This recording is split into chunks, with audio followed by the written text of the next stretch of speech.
Hello students, एक बार फिर से आप सबका स्वागत है आपका अपना चैनल डीके ट्यूटर में। स्टूडेंट्स, आज की इस वीडियो में हम डिस्कस करेंगे कि एसईबी का लेसन नंबर 15 कर्नाटक संपदा, जिसमें कर्नाटक के प्राकृतिक सौंदर्य और उसके विशेषताओं तथा उनके गुणों के बारे में बताया गया है। जैसा कि हमें मालूम है, भारत के सभी राज्यों की अपनी अपनी एक खास विशेषताएं है और इन सब में कर्नाटक जो है दक्षिण भारत का एक ऐसा महत्वपूर्ण राज्य है जिसकी अपनी एक खास विशेषताएं है और यह दक्षिण भारत का एक महत्वपूर्ण और प्रगतिशील राज्य है। कर्नाटक प्रायद्वीपीय भारत यानी पेनिनसुलर इंडिया का एक भाग है जो चारों तरफ से प्राकृतिक तत्वों जैसे कि पहाड़ों, घाटियों, पर्वतमालाओं और समुद्र से घिरा हुआ है और इसकी जो सीमाएं हैं भारत के विभिन्न राज्यों के साथ मिलती है। उदाहरण के लिए पूर्व में यह आंध्र प्रदेश से घिरा हुआ है और उत्तर की तरफ यह महाराष्ट्र तथा तेलंगाना से घिरा हुआ है, पश्चिम में अरब सागर से घिरा हुआ है तथा दक्षिण में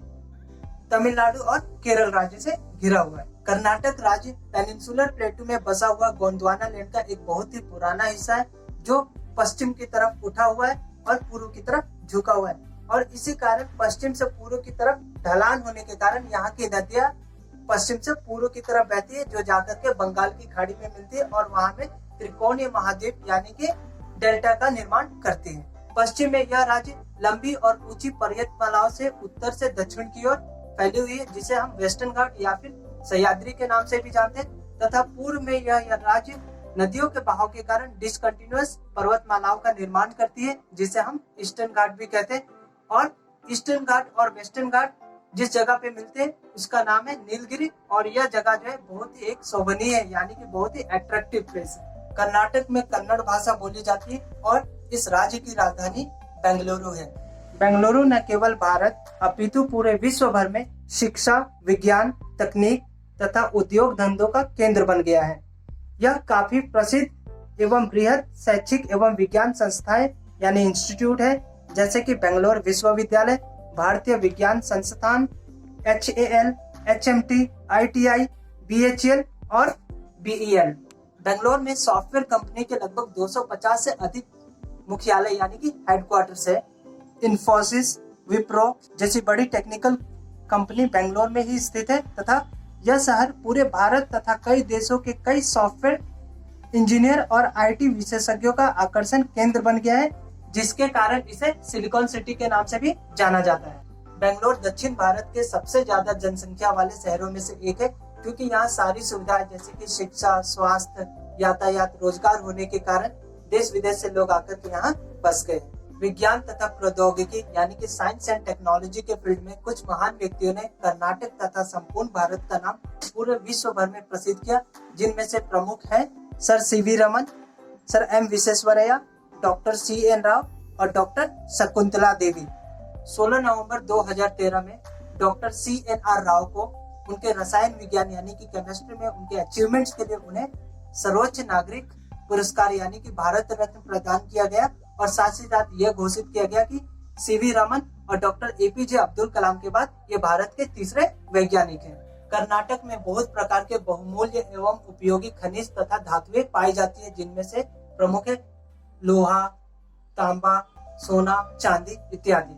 बेंगलोर से 100 किलोमीटर पूर्व में स्थित कोलार पूरे कर्नाटक तथा भारतवर्ष में सोने की गुणवत्ता के लिए प्रसिद्ध है और इस जगह में पाए जाने वाले सोने के खान को कोलार के सोने का मैदान कहा जाता है या फिर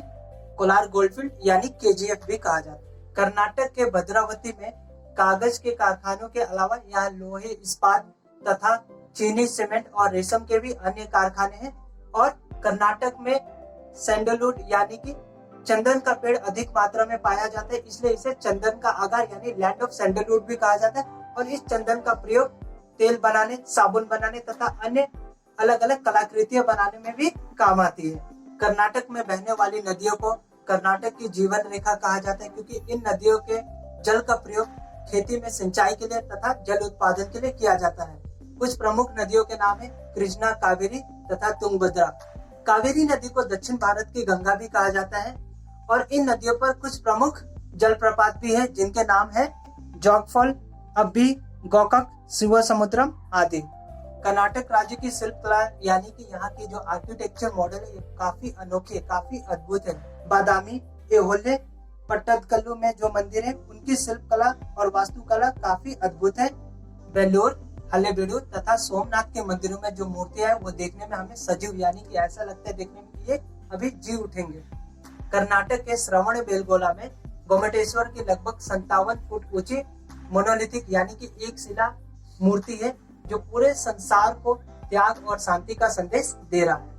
विजयपुरा के गोल गुंबज की वेल स्प्रिंग गैलरी वास्तुकला यानी कि आर्किटेक्चर मॉडल का एक बहुत ही अनोखा एग्जाम्पल है तथा मैसूर का राजमहल कर्नाटक के भव्य का प्रतीक है। जगमोहन राजमहल जो एक आर्ट गैलरी है वो आर्कोलॉजिकल म्यूजियम का एक बहुत ही अट्रैक्टिव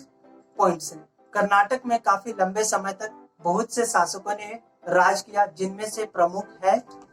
गंग, कदम्ब, राष्ट्रकूट, चालुक्य, होयसला, ओडियर आदि राजवंश तथा कृष्णदेवराय, मदकरी नायक,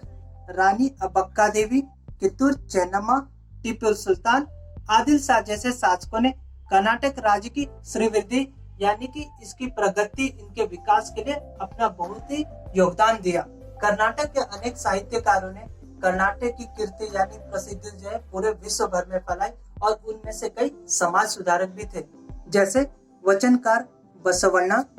अक्का महादेवी, अलम प्रभु, सर्वक जैसे अन्य संतों ने अपने अनमोल वचनों से प्रेम, दया और धर्म की सीख पूरे लोगों को दी। महान कवियों जैसे कि पुरंदरदास, कनकदास जी ने अपने गीतों के माध्यम से लोगों को नीति, शिष्टाचार और अच्छे गुणों के बारे में बताया। पंपा, रन्ना, हरियर आदि ने महान काव्यों की रचना करके कर्नाटक के साहित्य को और भी ज्यादा समृद्ध और उसे ऊपर उठाया। प्राचीन कवियों के साथ साथ आधुनिक काल के कवियों ने भी अपने काव्य के माध्यम से कर्नाटक के साहित्य का विस्तार पूरे विश्व भर में फैलाया और कर्नाटक की कीर्ति को पूरे विश्व भर में प्रदर्शित भी किया, जिनमें से प्रमुख है कुवेम्पु, दरा बेंद्रे, शिवराम कारंत, मास्ती वेंकटेश अयंगार, विक्री गोकाक, UR अनंतमूर्ति,